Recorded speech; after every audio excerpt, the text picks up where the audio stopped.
la famille. Mais au tout d'abord, vu que moi je m'intéresse énormément à la science, à le corps humain, comme vous tous vous savez, et au cerveau et à tout ça, je voulais commencer par quelque chose de très concret, très charnel, qui appartient à la chair.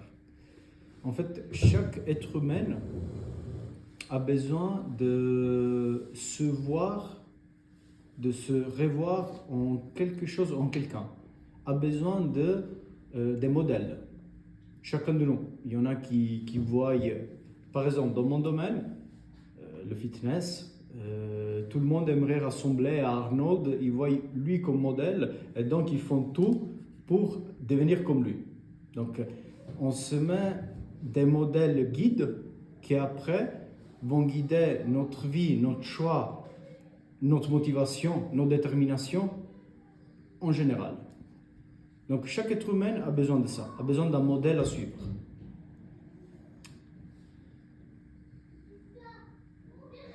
Le problème aujourd'hui, c'est que en faisant comme ça, tout devient subjectif. Parce que si moi je deviens modèle pour 10 personnes, ces 10 personnes, ils confient dans ma parole. Donc si moi je dis A, tout le monde va dire ah, c'est juste parce que c'est lui qui l'a dit. Et donc, moi je deviens un sujet à suivre. Et donc, ça devient subjectif, pourquoi? Parce que si un jour, moi je dis une connerie, bah, tout le monde va me suivre. On va dire, ah, mais lui il a dit la connerie, donc c'est comme il dit lui. Après, on va changer parce qu'on a un coup de tête et puis on va suivre une autre personne parce qu'on a un autre modèle qu'on se met en tête. Et puis, c'est lui l'autre sujet à suivre. Donc, c'est lui l'autre modèle à suivre. Et le problème, c'est qu'aujourd'hui, tout est subjectif à cause de ça. Parce qu'on se met un modèle à suivre et puis, on ne sait pas au final ce qui est juste, ce qui est faux, ce qui est vrai, ce qui est... Quand on a le meilleur modèle à suivre, que c'est Jésus. Donc en fait, la chose la plus importante, c'est avoir le juste modèle à suivre, que c'est plus subjectif, mais c'est objectif. Donc, ça c'est juste, ça c'est faux. Entre deux, voilà. Parce que si on n'a pas ça déjà, donc si on n'a pas un bon modèle à suivre, déjà on est perdu. C'est pour ça que pour moi, dans ma vie, quand je me pose la question, est-ce que je suis en train de faire ça? Est-ce que si je fais ça, c'est juste ou pas? Ok, mais qu'est-ce qu'il aurait fait Jésus à ma place? Qu'est-ce qu'il me dit Jésus par rapport à ces situations? Le regard de Jésus, c'est lequel par rapport à ces situations? Alors là, tu as un modèle à suivre qui est qui est la base en fait. Et c'est là que tu vas faire les bons choix en fait. Pourquoi je vous dis ça? Parce que le problème, c'est qu'aujourd'hui, il y a tellement de modèles en général dans le monde que c'est devenu aussi la mode avec Instagram. Justement, il y a tous les influenceurs, influenceuses aussi, parce qu'influence justement une certaine quantité de gens, que si lui, il dit que ça c'est juste, à tout le monde dit, ah, nous on le suit, donc c'est juste ce qu'il dit lui. Mais lui, c'est pas Jésus en fait. Je ne dis pas qu'il ne faut pas faire confiance aux hommes, parce qu'après, il y a des personnes très compétentes dans leur secteur et tout, mais pour moi, quand ça se base dans quelque chose d'hyper important, comme les valeurs, comme la famille, comme les choix vraiment qui touchent nos cœurs et nos âmes, il ne faut pas se baser aux hommes, mais il faut se baser à la parole de Christ. Et il faut se baser à Jésus. Il faut se baser à la Bible.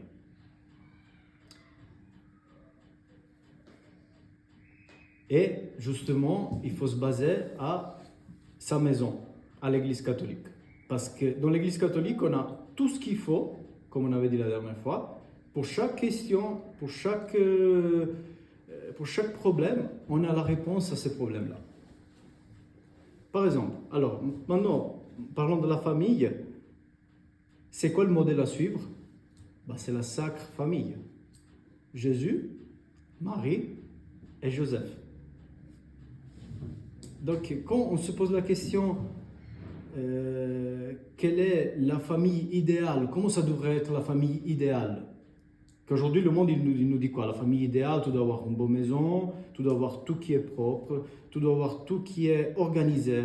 La vie de l'enfant, tu dois lui donner de l'amour, tu dois lui donner ci, tu dois lui donner ça, tu dois tout projeter pour lui, pour qu'il soit dans sa zone, dans le plus confort possible.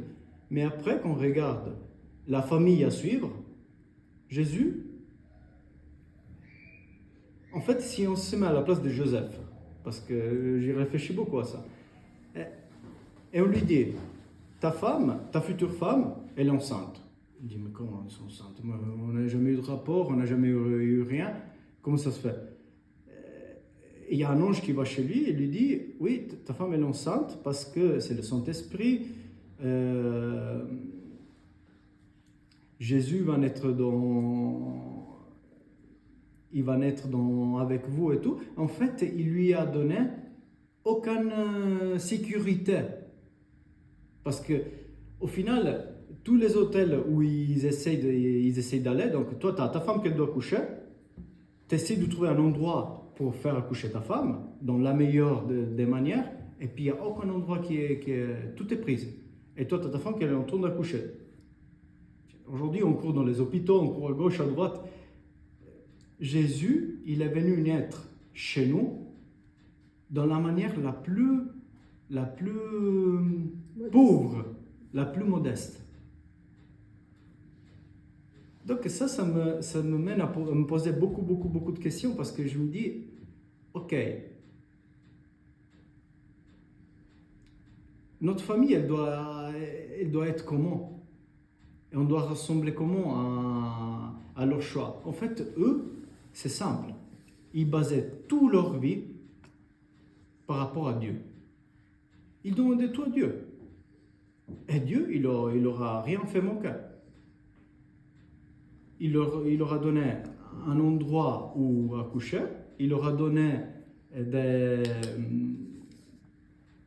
les gens les plus pauvres qu'ils ont été le voir.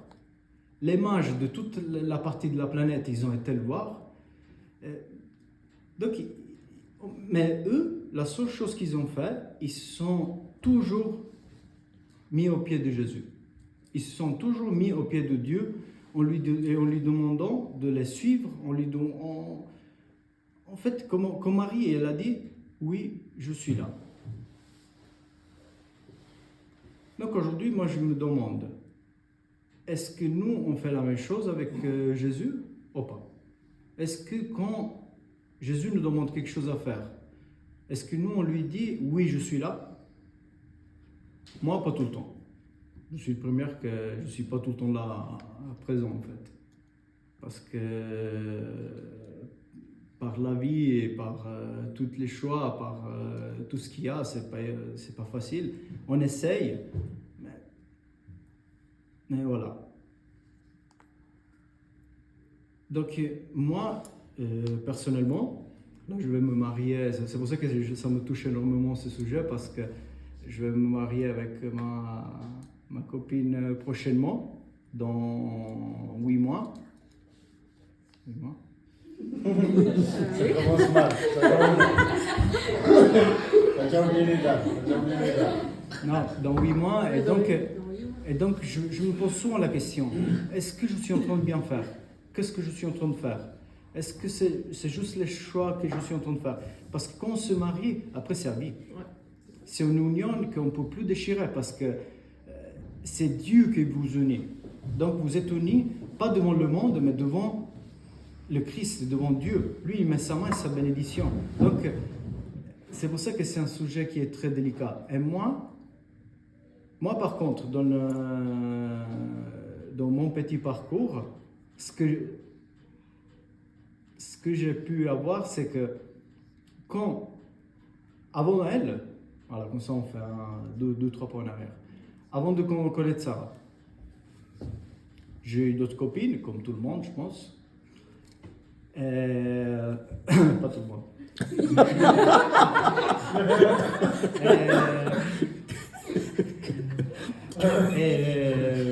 Mais en fait, je faisais toujours par rapport à ma tête, par rapport à des manquements que peut-être j'avais.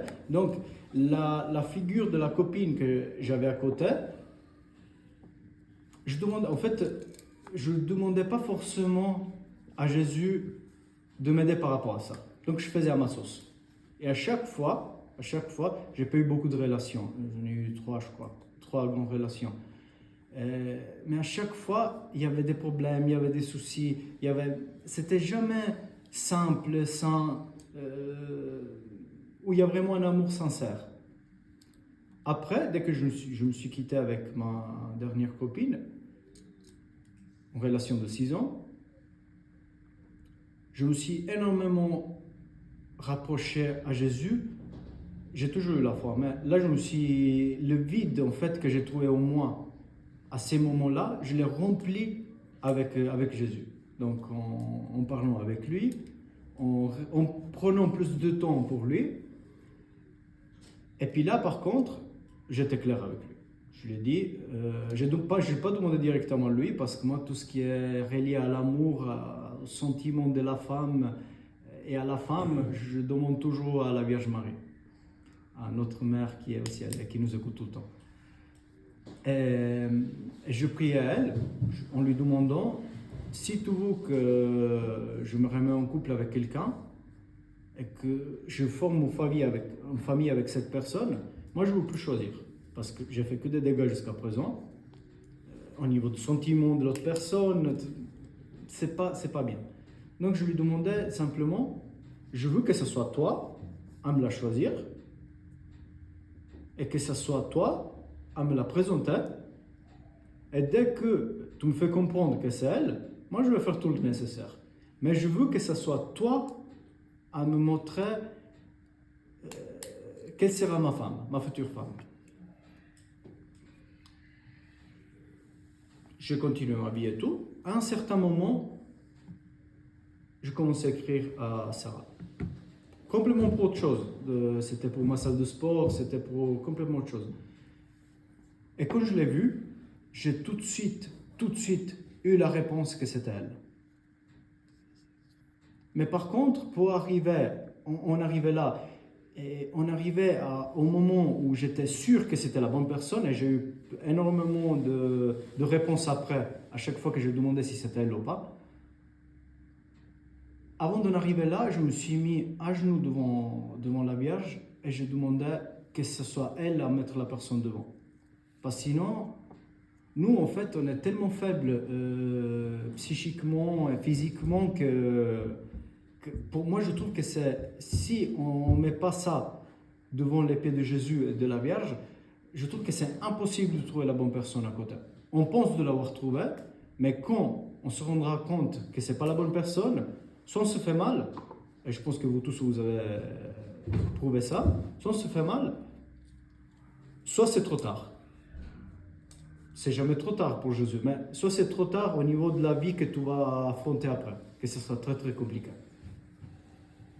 Donc, moi, le choix que j'ai fait à ces moments-là, j'avais déjà 28 ans, 29 ans, donc c'était un moment où tu dis, écoute, il faut faire quelque chose, il faut commencer à se bouger. Vous avez plus ou moins mon âge aussi, donc voilà. J'ai demandé à la Vierge. Et quand je l'ai rencontrée, et je l'ai vue la première fois, en plus je la connaissais depuis 7 ans, mais on n'avait jamais parlé. Donc, je connaissais son père, je vais parler avec son père, avec son frère, mais avec elle jamais. Donc toutes les circonstances, ils se sont mis en fait que Jésus, il avait tout préparé que pour nous deux. Il a préparé cette rencontre depuis longtemps que pour nous deux. Et là, quand je l'ai vu justement, j'ai le ressenti que j'ai eu. Ça, je vous partage quelque chose de très très personnel. Ce que j'ai eu à ce moment-là, c'était que ni la tête me disait c'est une belle fille, regarde, complètement, parce que j'étais dans un mood où j'étais vraiment en paix, en tranquillité, je suis même aujourd'hui, mais là, à majeure raison. C'était même pas le ventre qui te dit, il y a les papillons dans le ventre, qui te dit regarde, qu'est-ce qu'elle te fait. C'était pas du tout ça. Mais je sentais le corps qui allait à 2000 à l'heure. Comme quand on est en salle, qu'on pousse, vous connaissez un petit peu tous, quand on fait un sport intensif, qu'il y a le corps qui commence à battre très fort, et tu dis, ben, c'est quoi ça? Parce que là, j'étais ni en anxiété, ni en stress, j'étais tranquille. Mais lui, il commence à taper très fort. Je lui dis, qu'est-ce qui se passe? Donc, c'était une situation très, très déstabilisante, si on veut. Parce qu'en fait, je ne m'attendais pas du tout à ça. Et c'était la première fois qu'avec une autre personne, j'avais ces ressentis très, très forts au niveau du corps. Donc, c'était que lui qui tapait. Et là, ce qui arrivait, c'est qu'on rentre dans l'ascenseur.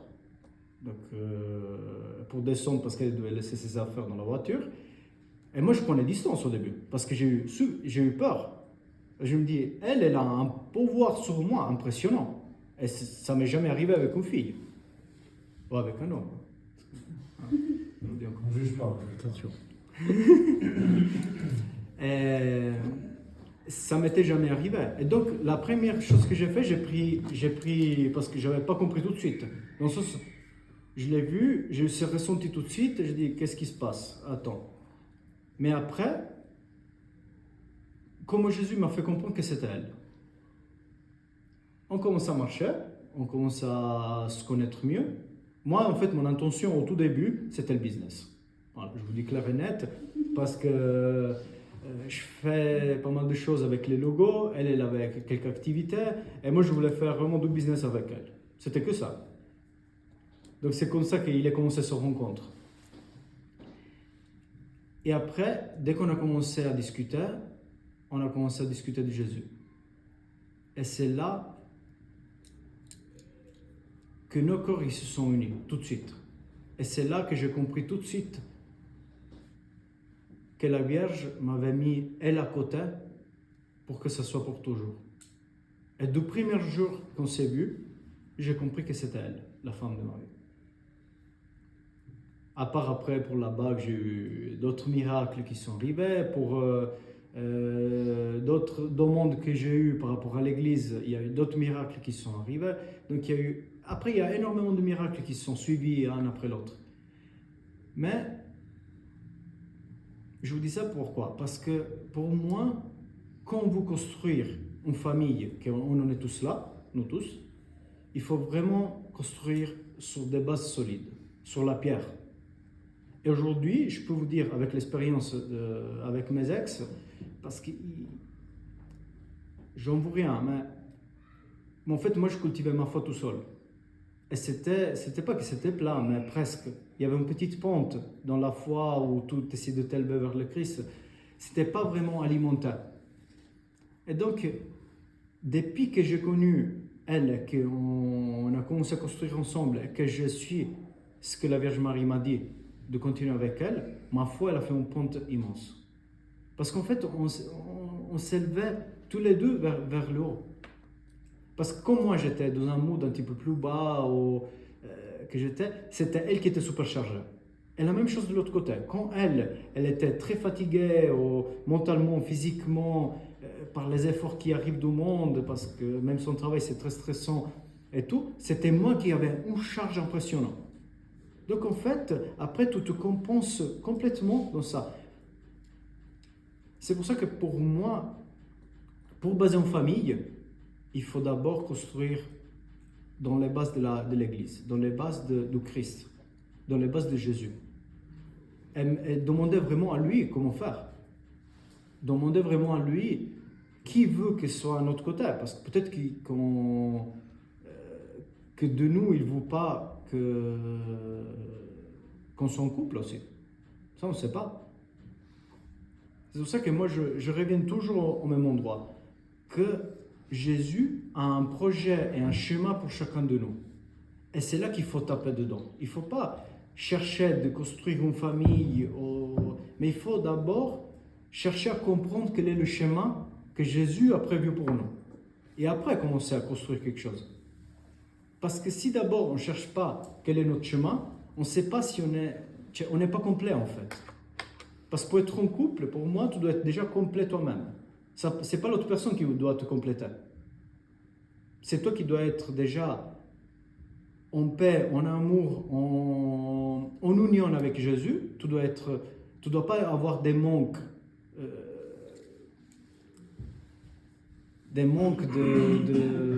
affectifs, merci beaucoup, c'est ce que je voulais dire. Des manques affectifs, mais tu dois être complet. Et c'est là que tu seras prêt après à construire quelque chose. C'est pour ça que je dis, pour moi, il faut toujours construire dans des bases qui ne cassent pas. Parce que les tentations, ils vont arriver, comme ils arrivent aujourd'hui, tout le temps. Les problèmes, ils vont arriver les tempêtes. Satan, il va essayer de casser la famille de toutes les manières et de tous les mots. Et là, on fait quoi après? On s'accroche à quoi? On s'accroche à qui? C'est à qui qu'on pose la question quand il y aura la petite voix qui nous dit ah, regarde là, il y aura la tentation qui va arriver. Comment on fait? Si déjà on n'a pas cultivé, on n'a pas donné nos cœurs à Jésus, on n'est pas déjà en union avec Jésus qui nous aide, qui nous protège, qui nous guide. Parce qu'après, quand on fait ce choix et on met les bases solides, en fait, on base notre amour avec le Christ. Et après, c'est lui qui nous protégera. C'est lui qui va protéger nos couples. C'est lui qui, quand il y aura la tempête, il te montrera sa présence vivante. Et il va te dire, je suis là, ne vous inquiétez pas. On va tous ensemble, les trois, on va passer même ça. Et je sais parce que dans ma famille, mes parents, ils sont ensemble depuis presque 50 ans. Et puis il y a eu énormément de tempêtes. Et moi, je les ai tous vus. Il y a eu ma mère qui a eu pas mal de maladies. Il y a eu des épreuves très, très, très, très fortes.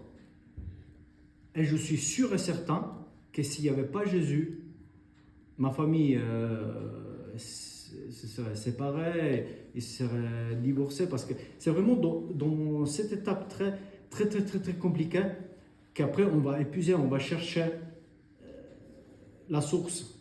C'est là qu'après on se dit, ok, comment on fait maintenant? Quand tu es avec les épaules au mur, comment on fait maintenant? Et c'est là que si on a construit dans le solide, et dans la Bible et dans Jésus, c'est lui qui va te sortir de là et de la situation, et ça se résout super facilement. Mais pour ça, à mon avis, c'est toujours mon choix, c'est toujours ce que je pense. Il faut construire tout de A à Z, comment élever les enfants, comment choisir la femme et l'homme pour vous, comment élever les enfants, comment avancer quand les enfants seront plus grands. Tout est dans la Bible, tout est dans sa parole. Tout est dans ce qu'il nous donne lui. Donc ça suffit de lui demander et puis il répondra.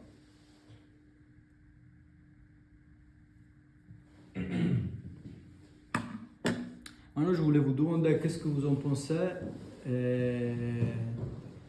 Qu'est-ce que vous en pensez?